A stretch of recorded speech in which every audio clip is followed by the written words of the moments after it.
Hi everyone, welcome to Dimes Theory. In this video, we're going to be talking about exchange traded funds or ETFs.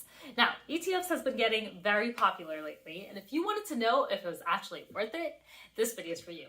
We'll be talking about what an ETF is, what are some of its pros, what are some of its cons, and where to actually purchase ETFs if you decide it's a good investment for you. So let's get started. All right, so let's talk about what an ETF truly is. A very simple explanation of an ETF is that it's an investment that allows you to purchase multiple things within a single transaction. So let's talk about this with the example of chocolate, right? Who doesn't love chocolate?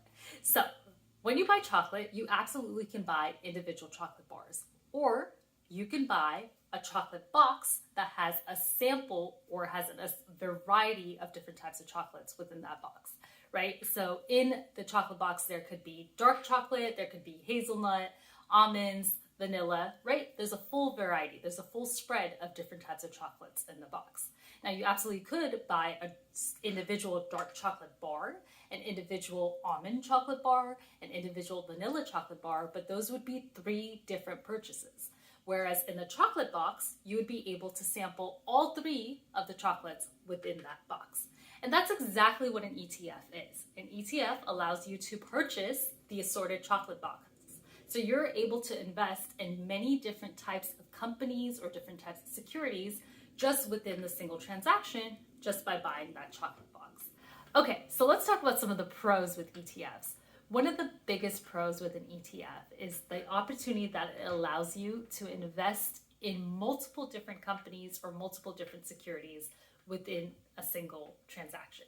So an ETF is like, again, buying that sample box of chocolates. So you're able to invest or diversify your investments very easily just by buying that single box of chocolate or buying that single ETF. Also, ETFs are not limited to like equity ETFs. There's also ETFs for commodities such as natural gases, like gold and oil. There's also ETFs for real estate. So you can purchase ETFs that invest in multiple different types of real estate companies.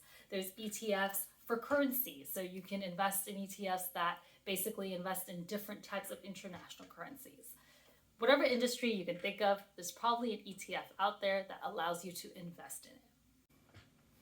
Now, you may be thinking, that's great, but aren't there other types of investments that also allow me to invest in multiple things within a single purchase? And you're right, they're called mutual funds. Check out my mutual fund video right here. But one of the big differences between mutual funds and ETFs is that ETFs allow you to buy and sell throughout the day as long as the market is open.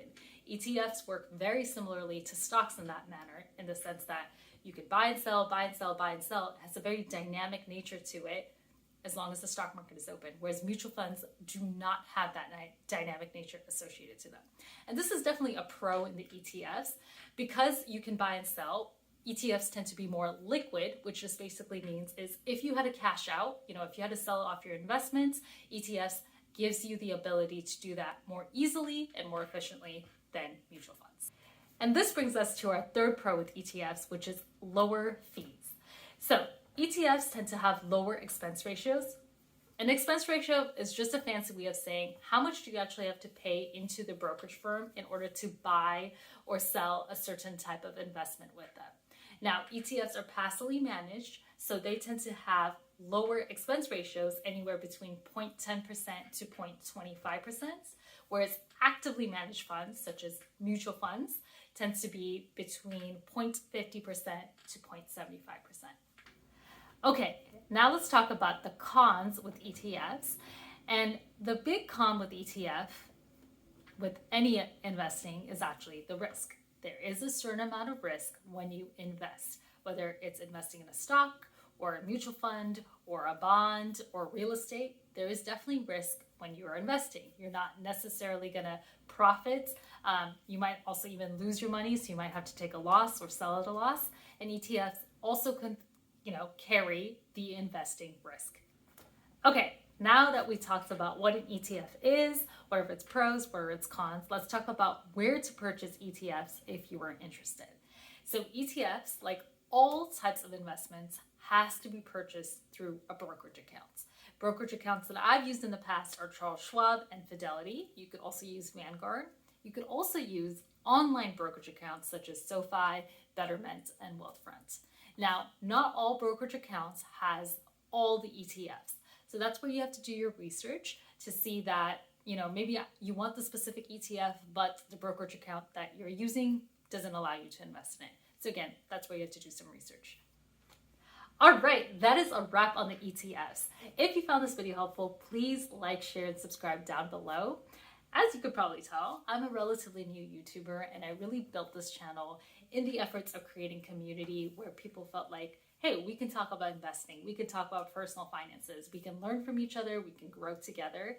And if you're watching this video, odds are you're probably like, how come they didn't teach us this? Nobody taught us this. Nobody really talks about this stuff. And so if you feel the same way and would like to be part of the community, please subscribe. And also please leave me a comment down below if there's something specific you want to see. All right. Thank you so much, and I'll see you next time.